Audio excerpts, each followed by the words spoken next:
Welcome back. You're watching Your World at 10. We're beginning to see the creation of a new global Silk Road linking emerging nations in Asia, the Middle East, Eastern Europe, Africa and Latin America via land, sea and the electronic ether. That's HSBC's chief global economist Stephen King in his new and first book, Losing Control, the Emerging Threats to Western Prosperity. This, King, portends economic horrors for the developed world, and keeping in mind the events of the last 2 years and the last few months, looks like the wheels have already been set in motion. For more on how this is likely to end, joining me tonight, Stephen King himself. Stephen, thank you very much for joining us on Your World at 10. The Great Recession of the last few years, the sovereign debt crisis of the last few months, they read straight out of chapters in your book. How is this likely to end? Well, the problem in one sense is that the West has just borrowed too much for too many years. First of all, within the private sector, and of course the debts that were in the private sector have effectively been transferred to governments and hence to current and future taxpayers through huge increases in budget deficits and government debt levels. So now we're seeing a situation where, of course, markets are becoming more doubtful about the ability of governments themselves to pay back, because the amount of austerity that's required is going to be really painful from the point of view of economic growth in the West.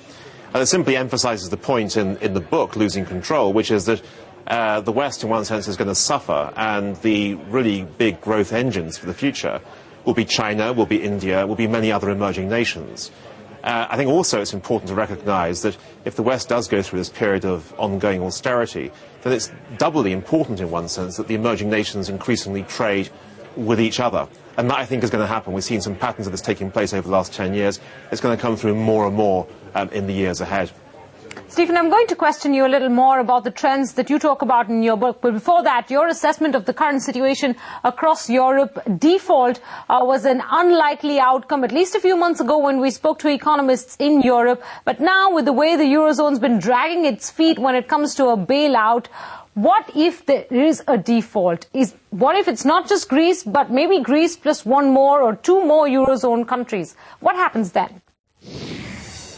Well, obviously we have some lessons from some of the emerging nations over the course of the last 40 or 50 years, but what would be unique if it ever got to that point of default is the fact that Western developed nations will be defaulting for the first time since the interwar period in the 1920s and 1930s. So for people of our ages, it's an extraordinary development. And the worrisome feature of this is that if you were to see a situation where people began to lose their faith in government paper, then the whole financial system, of course, becomes incredibly vulnerable.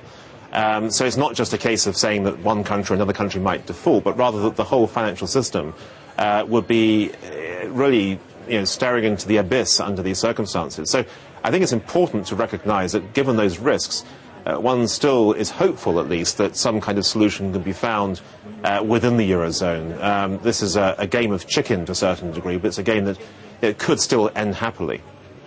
Stephen, economists like Nouriel Roubini say that little can now save Greece. The country is, in fact, already headed towards insolvency. Can any bailout be effective, or are we just simply postponing the problem?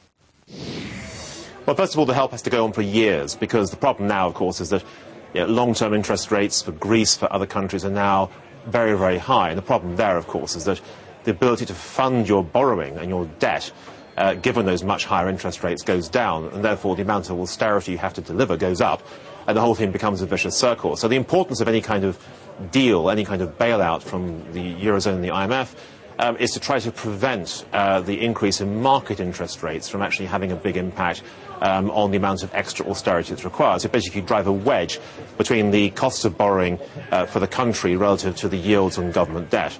If that's successful, you at least stop the development of a vicious circle over the months ahead.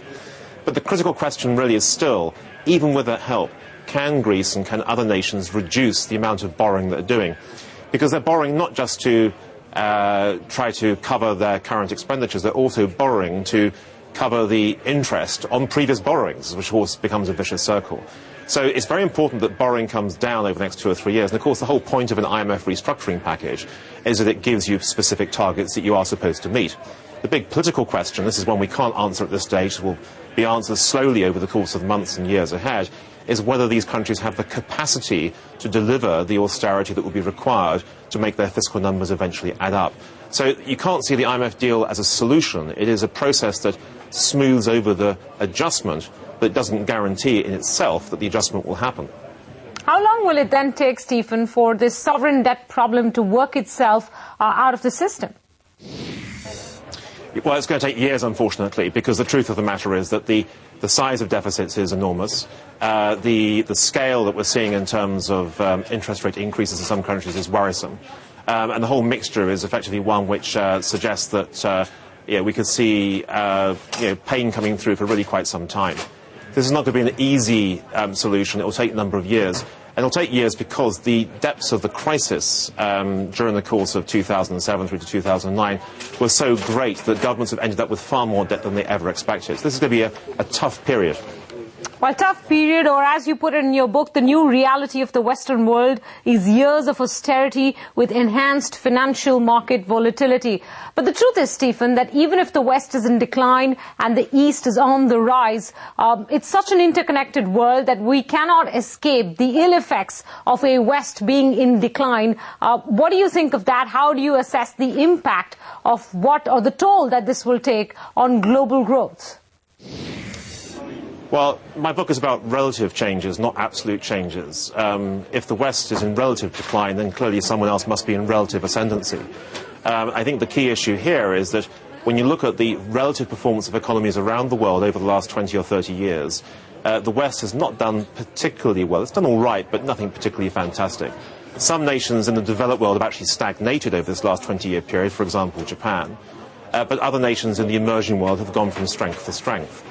And the reason why they're going from strength to strength is really much more to do with the fact that they are seeing what you might describe as supply-side improvements. It's not just the result of US consumers or European consumers buying Chinese or Indian products. It's got a lot more to do with the fact that we're seeing tremendous increases coming through in supply performance. So it's effectively better education, better healthcare, improving productivity in the emerging nations, which is improving their ability to produce things. And the consequence of this is that you end up with their share of global GDP and their share of world trade continuously rising. So the point about this is that you can have relative outperformance of some parts of the world and relative underperformance of others. And the point of the book, in one sense, is to argue that we're seeing these new connections developing across the emerging world, which actually makes them increasingly less vulnerable to what's taking place in the West. Now, clearly, when you have a cyclical downswing in one part of the world, there's going to be a cyclical downswing elsewhere as well. We've learnt that over the course of the last 2 or 3 years.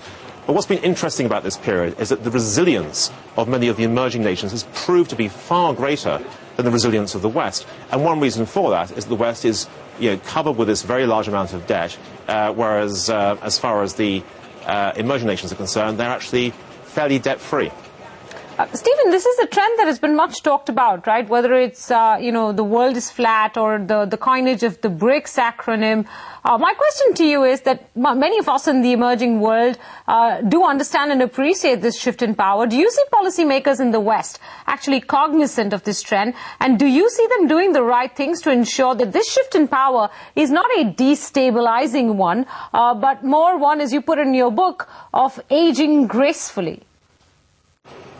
Well, I think the West has a choice. Aging gracefully is really the right choice, just to accept that the kind of baton of economic success is being passed to other parts of the world.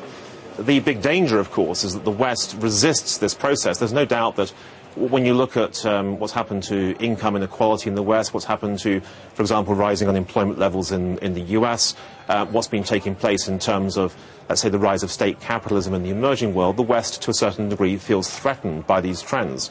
And the big danger, frankly, is that the West becomes increasingly protectionist, trying to protect the old ways rather than to embrace the new ways. If we move down the protectionist route, life will become extremely difficult. So what we're seeing at the moment in terms of the debate in Congress as to what should be done about the Chinese renminbi, how relationships should develop with China in the future, these things need to be watched very, very carefully, because ultimately, if we end up with a situation where protectionism rises, you've got the risk of depression, you've got the risk of all sorts of nasty economic consequences, and frankly also nasty political consequences as well. All right, it's also going to be the issue in focus in the impending elections in Britain, an issue that we will be focusing on the show. Stephen King, thank you very much for joining us on Your World.